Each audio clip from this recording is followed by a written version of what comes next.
Antes de empezar, asegúrate de suscribirte al canal y dejar un comentario diciendo desde qué ciudad estás escuchando y a qué hora. Esa interacción ayuda a que este tipo de historias siga apareciendo para personas como tú. Ahora sí, vamos a comenzar. Trabajé durante 12 años como agente de la Policía Estatal en una zona rural del norte de Coahuila, patrullando carreteras largas, solitarias y prácticamente olvidadas. Antes de aquella noche en la carretera Federal 57, creía que ya había visto todo lo que un turno nocturno podía mostrar. La mayoría de la gente no entiende lo oscuras y vacías que se vuelven esas carreteras después de la medianoche. Kilómetros y kilómetros de asfalto atravesando matorrales secos, con tal vez un solo vehículo pasando cada media hora. Esa noche trabajaba el turno de madrugada, solo yo y mi compañero cubriendo cerca de 200 kilómetros de carretera y algunos poblados pequeños entre ellos. En la central de radio estaba María González, una despachadora de unos 60 años que llevaba ahí desde que se inauguró la comandancia. Tenía una forma de mantener la voz completamente calmada sin importar lo que entrara por esas líneas. Pero alrededor de las 2:00 de la mañana, incluso María sonó alterada cuando conectó la primera llamada. Un trailero que viajaba rumbo al sur había marcado al 911, diciendo que escuchó a una mujer gritando cerca del kilómetro 47. Dijo que sonaba como si la estuvieran matando ahí mismo, a un lado de la carretera. Cuando llegué 15 minutos después, encontré su tráiler detenido en el acotamiento con el motor todavía encendido. La puerta del conductor estaba abierta y no había rastro del hombre. La cabina aún olía a café recién hecho y cigarrillos. Su bitácora estaba abierta en el asiento del copiloto, con una anotación a medio escribir. El bolígrafo había rodado hasta el piso. Lo llamé. Alumbré con la linterna los pastizales a ambos lados del camino, pero no había nada. Solo el canto constante de los grillos y el zumbido lejano de las líneas eléctricas. Su cartera seguía en la consola central, con dinero intacto. Su celular estaba sobre el tablero mostrando que la llamada al 911 seguía conectada. Llamé a María por radio para preguntar si el tráilero había vuelto a comunicarse o si alguna otra unidad lo había localizado. Ella revisó el sistema y me dijo que la línea simplemente se había cortado después de que el hombre reportó su ubicación. Mientras procesaba la escena, María recibió otra llamada. Esta vez era una mujer en un sedán, unos 5 kilómetros al norte. Decía exactamente lo mismo. Gritos horribles provenientes del costado de la carretera. Le pedí a María que la mantuviera en la línea y conduje hacia allá. 8 minutos después, encontré otro vehículo abandonado. Un Toyota plateado, con el motor encendido, la puerta del conductor abierta y una bolsa de mano sobre el asiento. No faltaba nada. El patrón ya era imposible de ignorar. Ambos conductores habían escuchado gritos. Ambos habían llamado al 911. Ambos habían desaparecido dejando todo atrás. Entonces la voz de María volvió a sonar en mi radio, pero esta vez hablaba rápido, casi sin respirar. Tenía en la línea a una adolescente detenida cerca del kilómetro 52, llorando y suplicando ayuda. La chica repetía una y otra vez, «Está caminando hacia mi coche». María reprodujo el audio por la radio. Pude escuchar claramente a la joven. No debía tener más de 17 años. Sollozaba y decía, «Por favor, no dejen que me lleve. Ya se llevó a los otros». Lo vi meterlos en la... La llamada se cortó. Solo quedó el sonido del viento y la estática. Yo estaba a menos de 6 kilómetros del punto. Activé la sirena y aceleré, solicitando refuerzos inmediatos de la Policía Estatal y cualquier unidad disponible en un radio de 80 kilómetros. Durante el trayecto intentaba entender qué estaba pasando. 3 personas reportando gritos. 3 personas desaparecidas en menos de una hora, todas en el mismo tramo de carretera.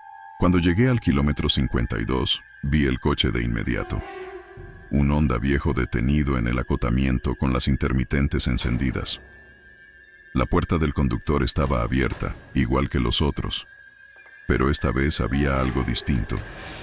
Había marcas de arrastre en la grava, como si alguien hubiera sido jalado por el suelo. La seguí con la linterna unos 10 metros hasta que se detuvieron de golpe, justo donde el acotamiento se unía con el pasto alto, como si la persona hubiera sido levantada del suelo. Mis refuerzos aún estaban a 20 minutos. Decidí buscar a pie. La hierba me llegaba a la cintura en la mayoría de las zonas. Mientras avanzaba, empecé a notar senderos extraños en el suelo, marcas donde algo pesado había sido arrastrado repetidas veces. Todos conducían en la misma dirección, paralelos a la carretera, pero a unos 50 metros de distancia. Entonces escuché el grito por primera vez. Era la voz de una mujer, aguda y desesperada. Sin duda estaba gritando, pero algo no estaba bien. El sonido provenía de varios puntos a la vez, primero a mi izquierda, luego detrás de mí, luego justo frente a mí, como si alguien me rodeara en la oscuridad mientras gritaba. Lo más perturbador era que el grito nunca cambiaba. El mismo tono, la misma duración, la misma desesperación, como una grabación reproduciéndose una y otra vez. Saqué mi arma y avancé hacia donde convergían las marcas. Ahí fue cuando vi la camioneta. Era una camioneta blanca de carga, sin placas, estacionada dentro de una hondonada que no se veía desde la carretera. Las puertas traseras estaban abiertas y dentro había equipo electrónico, bocinas, amplificadores y un panel de control con decenas de interruptores y luces rojas parpadeando en secuencia. Los gritos venían de esas bocinas. Se repetían cada 45 segundos.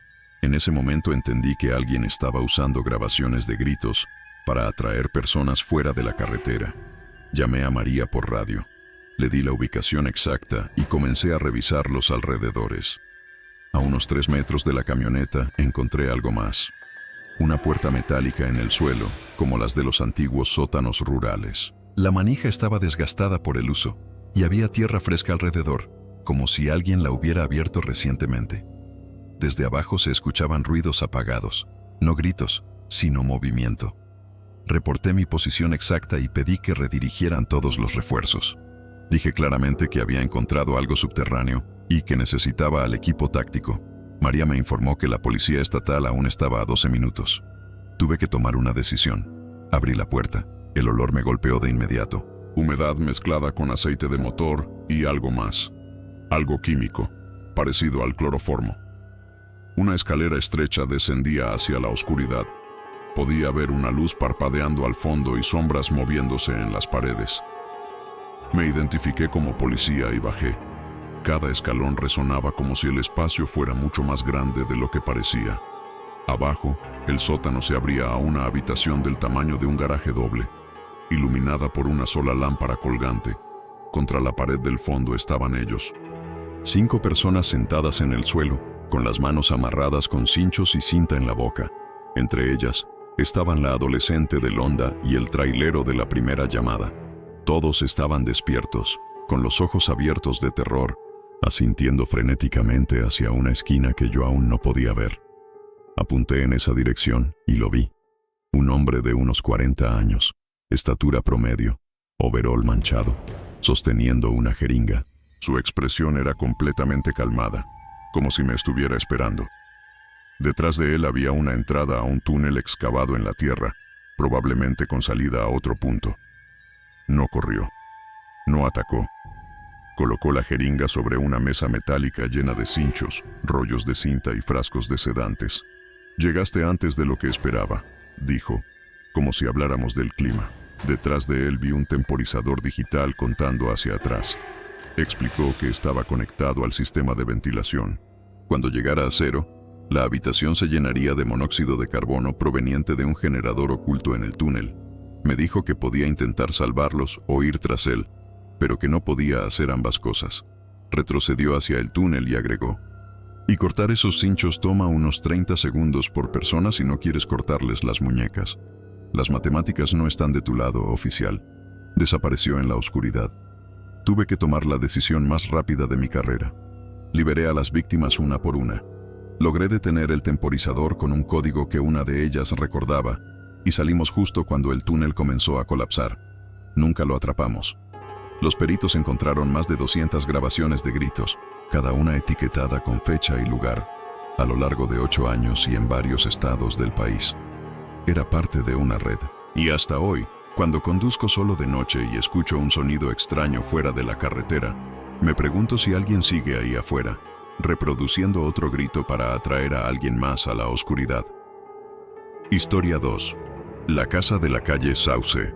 Han pasado 7 meses desde aquella noche en la calle Sauce, en un fraccionamiento tranquilo de las afueras de Querétaro, y todavía no puedo pasar por ahí sin sentir que el pecho se me cierra.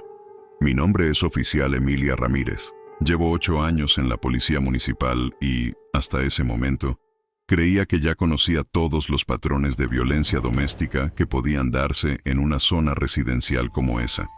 Las llamadas por discusiones familiares eran rutinarias. La mayoría terminaban con una advertencia, algunas con una detención. Todas seguían un patrón reconocible. Esa noche de miércoles, a principios de marzo, empezó como cualquier otro turno vespertino. Estaba estacionada cerca de una plaza comercial, terminando el papeleo de un robo menor, cuando la central reportó una alteración del orden en el número 482 de la calle Sauce. Los vecinos, un matrimonio de adultos mayores apellidados López, habían llamado diciendo que se escuchaban gritos violentos y golpes, como si alguien estuviera lanzando muebles contra las paredes. El trayecto tomó unos 6 minutos. Recuerdo haber pensado lo tranquila que se veía la calle bajo las luminarias. Era uno de esos fraccionamientos idénticos, construidos a finales de los 90. Casas de 2 pisos, jardines perfectamente cuidados, cochera cerrada. Todo parecía demasiado normal. La casa marcada como 4782 destacaba de inmediato. Todas las luces estaban encendidas, las del porche, las del interior y hasta lo que parecían ser ventanas del sótano. Sin embargo, no había sombras moviéndose detrás de los cristales. Nada. El silencio fue lo primero que me inquietó cuando bajé de la patrulla. Después de una pelea violenta, lo normal es escuchar algo. Llanto, gritos, una televisión encendida demasiado fuerte. Pero ahí no había nada. Solo las luces y una quietud que se sentía artificial, como si la casa estuviera conteniendo la respiración. Reporté mi posición por radio y me acerqué a la puerta principal. El tapete de bienvenida decía: Dios bendiga este hogar. La puerta estaba entreabierta, unos pocos centímetros. A través de la rendija se veía el vestíbulo. Un florero de cerámica estaba hecho pedazos sobre el piso de madera, con tierra y flores marchitas esparcidas alrededor. Me identifiqué en voz alta. Policía. ¿Hay alguien en casa? Empujé la puerta con el hombro. El olor me golpeó de inmediato. Cobre mezclado con cloro. En mis años de servicio aprendí que ese olor significaba intento de limpiar sangre. La sala parecía haber sido arrasada. La mesa de centro estaba volteada. El vidrio estrellado en múltiples grietas. El sillón había sido empujado contra la pared, dejando marcas profundas en el piso. Gotas de sangre oscura conducían desde la sala hacia la cocina, cada vez más frecuentes. En la cocina encontré un charco de sangre junto a la isla central, no fresca, pero aún pegajosa, tal vez de 2 o 3 horas antes. Los gabinetes estaban abiertos, los platos fuera de lugar, como si alguien hubiera buscado algo desesperadamente. Entonces vi la puerta del sótano. Había sido cerrada con un candado industrial desde fuera, pero alguien lo había golpeado con un martillo hasta romperlo. El martillo seguía tirado en el suelo. El marco estaba lleno de arañazos profundos, como si alguien hubiera atacado la puerta desde adentro con pura desesperación. Pedí refuerzos antes de bajar. Las escaleras crujieron bajo mis botas. El olor a cloro se hacía más fuerte con cada paso. En el fondo encontré algo que me dejó sin aire por un segundo.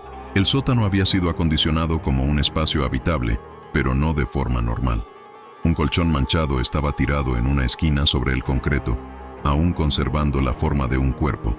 Junto a él, un balde que preferí no examinar con detalle. En una silla de plástico había ropa de mujer doblada con cuidado. Pero lo peor estaba en la pared. Habían instalado argollas metálicas directamente en el concreto, 4 de ellas a diferentes alturas, con cadenas aún colgando. Las esposas tenían sangre seca y fragmentos de piel. Sobre una mesa de trabajo encontré lo que hizo que todo encajara. 3 identificaciones oficiales, todas de mujeres diferentes, de distintos estados del país. Junto a ellas, un cuaderno con horarios, observaciones y anotaciones escritas con una caligrafía perfectamente ordenada. Objeto 3 se niega a comer, días 1 a 3. Objeto 2 intentó comunicarse con objeto 3, separación inmediata. Nueva adquisición planeada para la próxima semana. Morena, principios de los 20, vista en biblioteca universitaria. La última anotación era de esa misma mañana.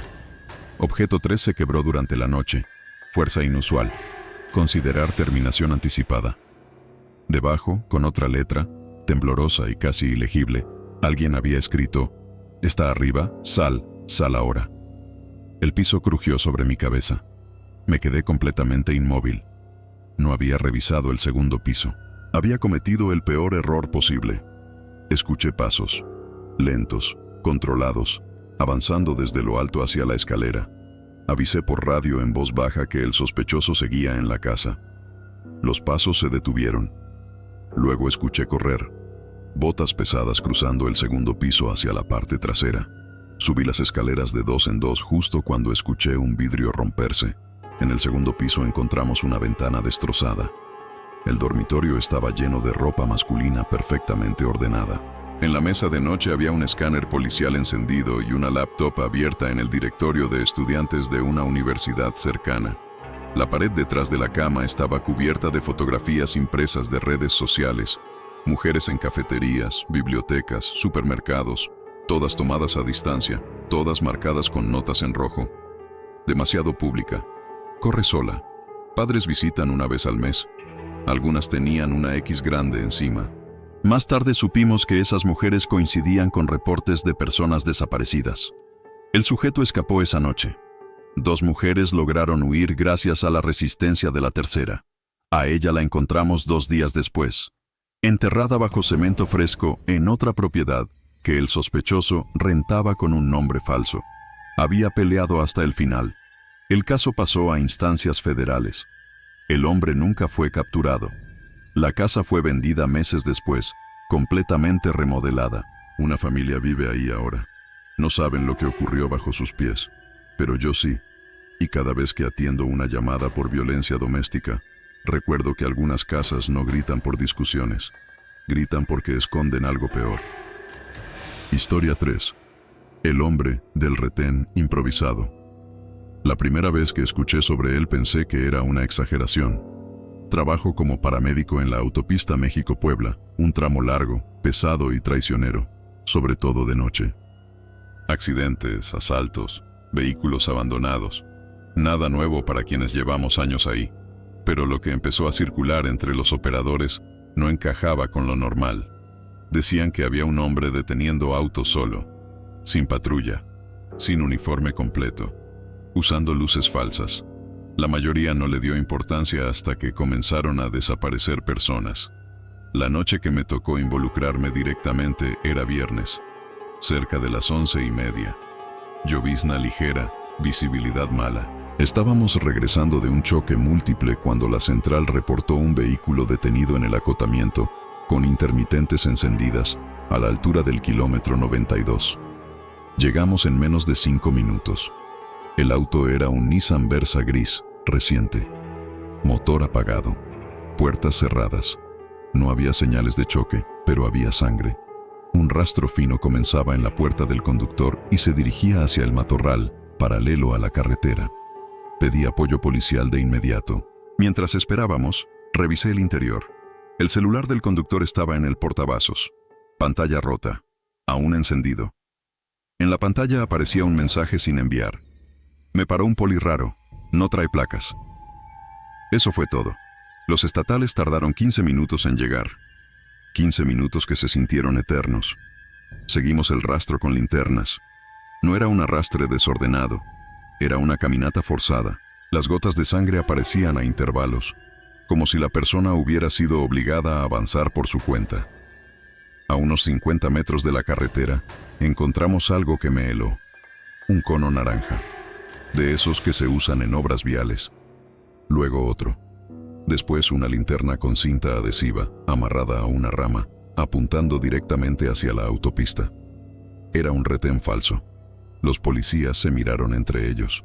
No era la primera vez que veían algo así, pero sí la primera vez que lo encontraban tan armado. Más adelante apareció una camioneta Chevrolet Suburban negra, sin placas delanteras. Estaba escondida entre los árboles, cubierta con ramas. La puerta trasera estaba abierta. Dentro había cuerdas, cinta industrial, guantes de látex y un chaleco táctico sin insignias. No había rastro del conductor del Versa.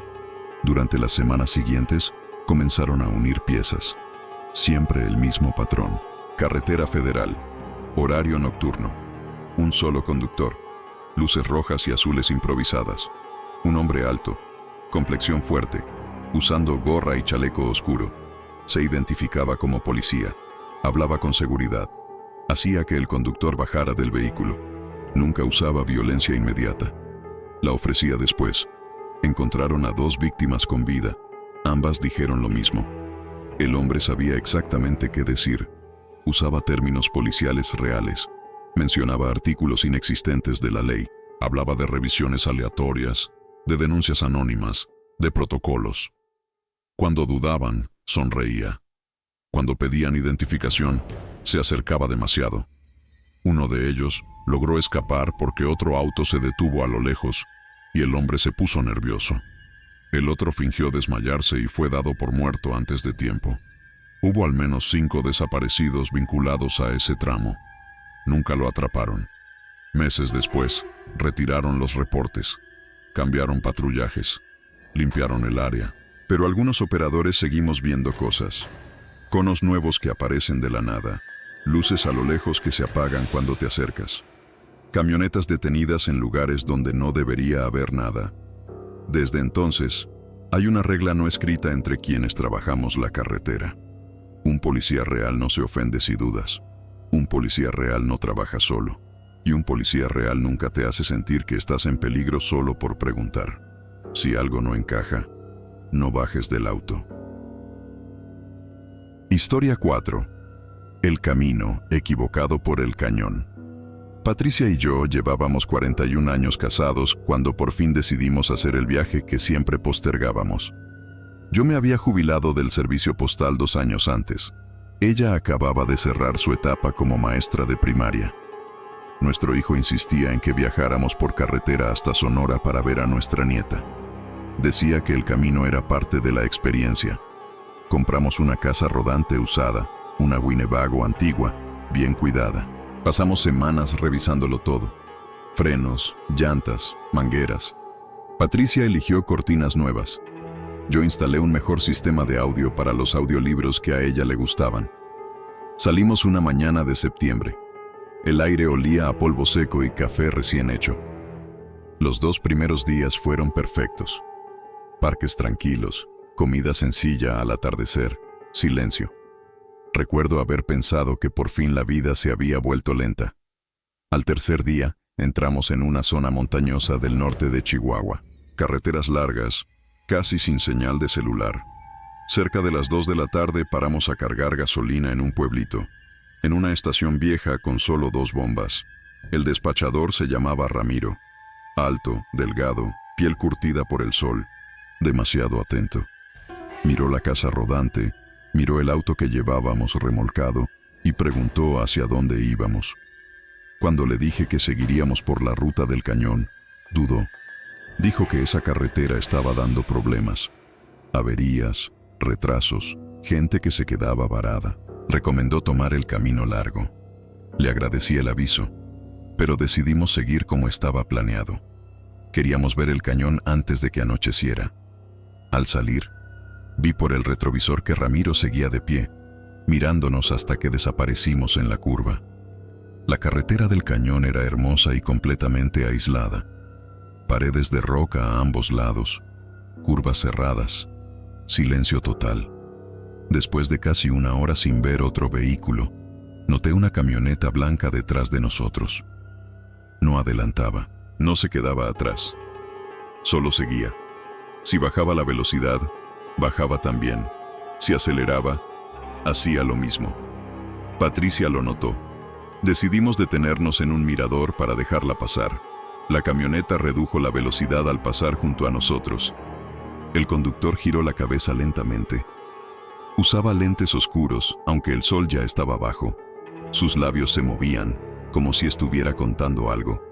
Patricia me apretó el brazo. Seguimos manejando, intentando ignorar la sensación. 15 minutos después, al tomar una curva cerrada, tuve que frenar de golpe. La camioneta blanca estaba atravesada en la carretera, bloqueando ambos carriles.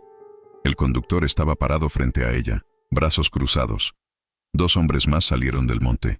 Uno sostenía algo metálico. Un cuarto vehículo apareció detrás de nosotros, cerrando la salida. Estábamos rodeados. El hombre del frente se acercó con calma y dijo que podíamos hacerlo por las buenas, que solo querían la casa rodante y el dinero, que cooperáramos y no pasaría nada. No le creí ni una palabra. Miré a Patricia. Ella me tomó la mano con fuerza. No lloró, solo asintió. Engrané reversa y aceleré con todo contra el vehículo de atrás. El impacto fue seco, vidrios estallando, metal retorciéndose. Conseguí un hueco mínimo y lancé la casa rodante hacia adelante. Uno de ellos golpeó el vidrio con algo pesado. Otro corrió junto al vehículo, pero pasamos. Manejé como nunca antes. El auto remolcado raspaba el asfalto, soltando chispas. El motor empezó a fallar minutos después. Humo, olor a quemado. Tomé una brecha de terracería escondida y apagué el motor. Lo abandonamos todo. Entramos al monte, caminando en la oscuridad, tropezando con raíces, hasta encontrar un desnivel de rocas donde pudimos escondernos. Horas después vimos un resplandor naranja en el cielo. Estaban quemando la casa rodante. Esperamos hasta el amanecer. Caminamos durante horas hasta encontrar a un trailero que nos llevó a la comandancia. La policía localizó los restos 2 días después. Detuvieron a un hombre semanas más tarde, relacionado con otros desaparecidos en la región. Los demás nunca fueron identificados. Nunca volvimos a viajar por carretera. Algunos caminos no fueron hechos para recorrerse, y algunas advertencias no deberían ignorarse. Historia 5. El hombre que pedía agua en la noche. Nunca me gustó manejar de noche, pero aquel día no tuve opción. Me llamo Eduardo, y en ese entonces trabajaba como chofer de reparto entre San Luis Potosí y pequeños municipios del desierto. Conocía esas carreteras de memoria, rectas interminables, pueblos que parecían detenidos en el tiempo y tramos donde la oscuridad era absoluta. Esa noche ya iba retrasado. El calor del día había sido insoportable y decidí avanzar cuando el sol bajó. El problema es que, pasada cierta hora, esa ruta queda completamente sola. A unos 30 kilómetros de Matehuala, vi a un hombre caminando por el acotamiento. No hacía señas desesperadas. No corría. Solo caminaba lento, con la cabeza baja. Vestía ropa clara y cargaba algo en la mano. Reduje la velocidad. Cuando estuve más cerca, levantó el rostro y alzó la mano con calma. Me pidió agua. Algo en su forma de hablar me incomodó. No parecía cansado, no parecía perdido, no parecía desesperado. Aún así, me detuve. Error número 1. Bajé apenas el vidrio. Le pregunté qué necesitaba. Dijo que llevaba horas caminando, que su coche se había descompuesto más adelante, que solo quería agua.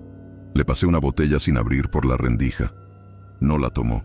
Me pidió que bajara para abrirla porque tenía lastimada la mano.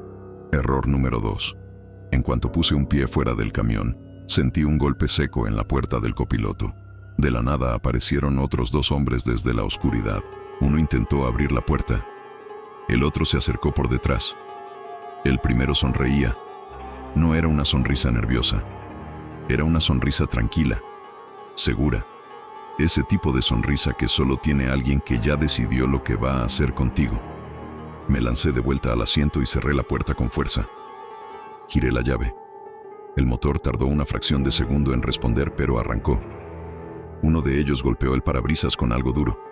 El otro gritó que me detuviera, que no pasaría nada. Mentían. Arranqué sin mirar atrás. Durante varios kilómetros vi luces siguiéndome a distancia. No se acercaban, no se alejaban, solo estaban ahí. Apagué las luces del camión y tomé una desviación que solo los locales conocen. Me metí en un camino de terracería y me detuve con el motor apagado. Me quedé inmóvil durante más de 1 hora, escuchando cada sonido del desierto. El viento, los insectos, mis propios latidos. Nunca vi el vehículo pasar, pero tampoco volví a ver a ese hombre. Al día siguiente, un policía me dijo que esa zona tenía reportes constantes de asaltos y desapariciones. Siempre el mismo método. Un solo hombre pidiendo ayuda. los demás esperando en la oscuridad. Desde entonces, no me detengo. Si alguien camina solo en medio de la noche, en una carretera vacía, no siempre está perdido. A veces está esperando. Historia 6. El retén que no existía. Pensé que era un retén militar. Por eso bajé la velocidad sin dudar. Viajaba solo por la carretera que conecta Iguala con Taxco, ya pasadas las 11 de la noche. Ese tramo es peligroso, pero también es común ver retenes oficiales. Camionetas atravesadas, conos improvisados, hombres armados revisando vehículos. Todo parecía normal. Había una camioneta oscura cruzada parcialmente, luces apagadas. 3 hombres con chalecos reflectantes hacían señales para que me detuviera. Uno de ellos sostenía lo que parecía un arma larga. Me detuve a unos metros. El que estaba al frente se acercó despacio. Caminaba con calma, demasiada calma. No gritó órdenes, no pidió documentos de inmediato. Solo sonrió. Me preguntó a dónde iba. Le respondí sin bajar el vidrio por completo. Noté que los otros 2 no miraban el coche. Miraban el monte, como esperando algo. Le pedí que se identificara. La sonrisa desapareció. Golpeó el cofre con la mano abierta y me ordenó apagar el motor. En ese momento vi algo que no encajaba. El uniforme no tenía insignias. El chaleco estaba sucio, viejo. El arma no era reglamentaria. Metí reversa. El hombre gritó algo que no entendí y uno de los otros levantó el arma. Escuché un disparo seco que pasó muy cerca del auto. Aceleré sin pensar. Las luces se encendieron detrás de mí. No eran patrullas, eran camionetas. Me persiguieron durante varios minutos. No tocaban el claxon, no gritaban. Solo iban ahí, cerrándome el paso poco a poco. Tomé una curva cerrada y apagué las luces. Me metí en un camino de terracería que llevaba a una zona de minas abandonadas. Conocía el lugar porque mi abuelo trabajó ahí. Me detuve, apagué el motor y me tiré al suelo del auto. Escuché motores pasar de largo. Esperé casi 2 horas antes de moverme. Al amanecer llegué a una comandancia. Expliqué todo. El oficial me miró serio y dijo algo que no esperaba. No había ningún retén programado esa noche. Ni militar, ni policial. Esa semana hubo 3 reportes similares. 2 personas no tuvieron la misma suerte. Desde entonces aprendí algo simple. En carretera, no todo lo que parece autoridad lo es. Y no todo el que sonríe quiere ayudarte. Historia 7. El auxilio que llegó demasiado rápido. El coche se apagó en el peor lugar posible. Era de noche cerrada cuando ocurrió. Viajaba por la carretera libre entre San Luis Potosí y Matehuala, un tramo largo, recto y casi sin tráfico después de las 10. El motor empezó a fallar de golpe. El tablero se encendió como si el coche estuviera muriendo por dentro. Apenas tuve tiempo de orillarme antes de que todo quedara en silencio. Oscuridad total. Intenté usar el celular. Sin señal. Abrí el cofre más por reflejo que por esperanza. No sabía nada de mecánica. Solo miraba el motor caliente, escuchando mis propios pensamientos, tratando de decidir qué hacer. Fue entonces cuando escuché otro vehículo acercarse. Una camioneta vieja redujo la velocidad y se detuvo unos metros delante de mí. El conductor bajó con calma. No parecía sorprendido de encontrarme ahí. Al contrario, caminaba como si supiera exactamente lo que estaba pasando. Me preguntó si necesitaba ayuda. Era bajo, fuerte, con barba rala y una gorra oscura. Usaba guantes, aunque no hacía frío. Sonreía demasiado. Dijo que vivía cerca, que conocía esa carretera, que podía revisar el coche. Le agradecí y mentí. Le dije que ya había llamado al seguro. Él no preguntó nada más. Simplemente se acercó al motor y empezó a hablar. Mencionó piezas, correas, temperatura, combustible. Sonaba convincente. Demasiado convincente. Noté que miraba constantemente el interior del coche. El asiento, la guantera, la cajuela. Dijo que ese tipo de falla solía repetirse, que no era buena idea quedarse solo ahí. La forma en que dijo la palabra solo me heló la sangre. Se ofreció a llevarme al pueblo más cercano. Insistió. Dijo que no me costaría nada. Me negué. Retrocedió un paso. Luego dio otro hacia mí. Repitió que no era seguro quedarse ahí, esta vez sin sonreír. Un coche pasó lentamente por la carretera y redujo al vernos. El conductor miró la escena y siguió su camino. El hombre suspiró, como frustrado. Dijo que iba a buscar herramientas y regresaba enseguida. Subió a la camioneta y se fue. Entré al coche y cerré las puertas de inmediato. 15 minutos después regresó. No venía solo. Había otro hombre en el asiento del copiloto. La camioneta se detuvo justo detrás de mi coche, bloqueando cualquier intento de salir, incluso si el motor volvía a encender. Los dos bajaron. No corrieron, no gritaron. Caminaron hacia mí con la tranquilidad de quien ya tomó una decisión. Giré la llave por impulso. El motor arrancó.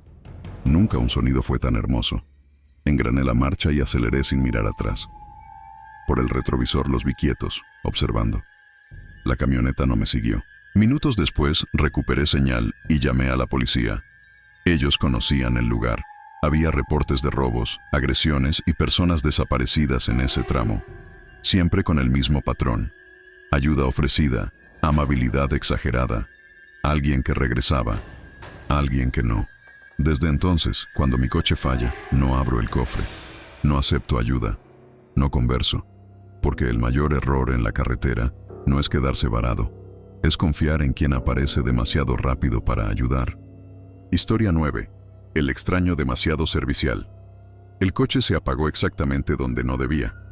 Era final de la tarde, casi de noche. Regresaba solo de un trabajo, conduciendo por una carretera estatal poco transitada en el norte de Jalisco, de esas que durante el día parecen inofensivas y al caer el sol se transforman por completo.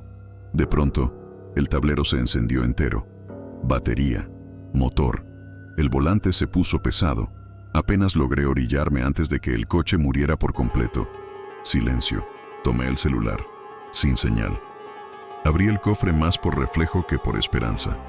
No sé nada de mecánica. Me quedé ahí parado, mirando el motor caliente como si eso fuera a solucionar algo. Entonces escuché un vehículo reducir la velocidad detrás de mí. Una camioneta vieja, oscura, se detuvo unos metros adelante. Un hombre bajó despacio. No parecía apurado, tampoco sorprendido. Actuaba como si ya supiera que yo estaría ahí. ¿Se le descompuso?, preguntó con una sonrisa fácil. Era bajo, robusto, barba rala, gorra hacia atrás. Usaba guantes, a pesar de que no hacía frío. Dijo que vivía cerca, que conocía bien esa carretera, que podía echarle un vistazo. Le agradecí, pero mentí diciendo que ya había llamado al seguro. Él no hizo caso.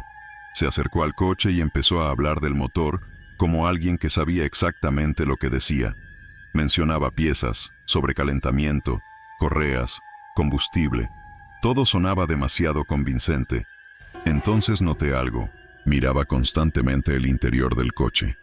El asiento, la guantera, la parte trasera. Este tipo de fallas suelen regresar.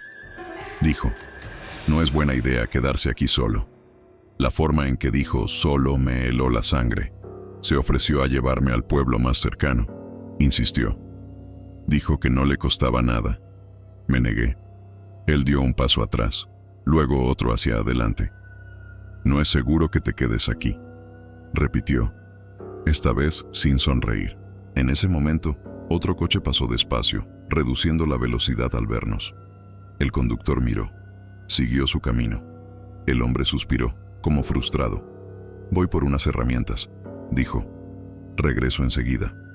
Subió a la camioneta y se fue. Entré al coche y cerré las puertas de inmediato. 15 minutos después, regresó. No estaba solo. Había otro hombre en el asiento del copiloto. La camioneta se estacionó justo detrás de mi coche, bloqueando cualquier posibilidad de salida, incluso si el motor decidía encender por milagro. Ambos bajaron. No corrieron. No gritaron. Caminaron hacia mí con la calma de quien ya tomó una decisión. Giré la llave por impulso. El motor encendió. Nunca un sonido fue tan hermoso. Metí velocidad y arranqué sin mirar atrás.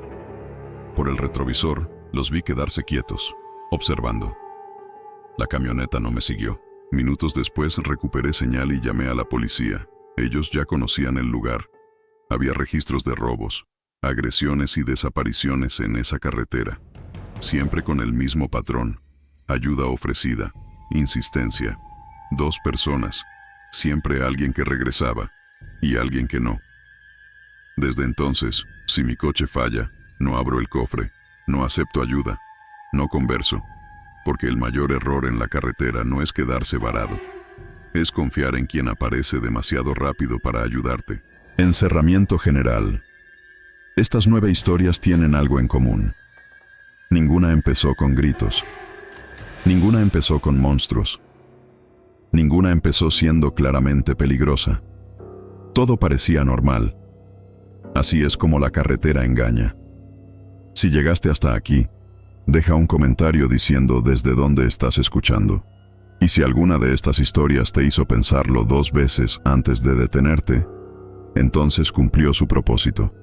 Algunos viajes no terminan cuando llegas, terminan cuando sobrevives.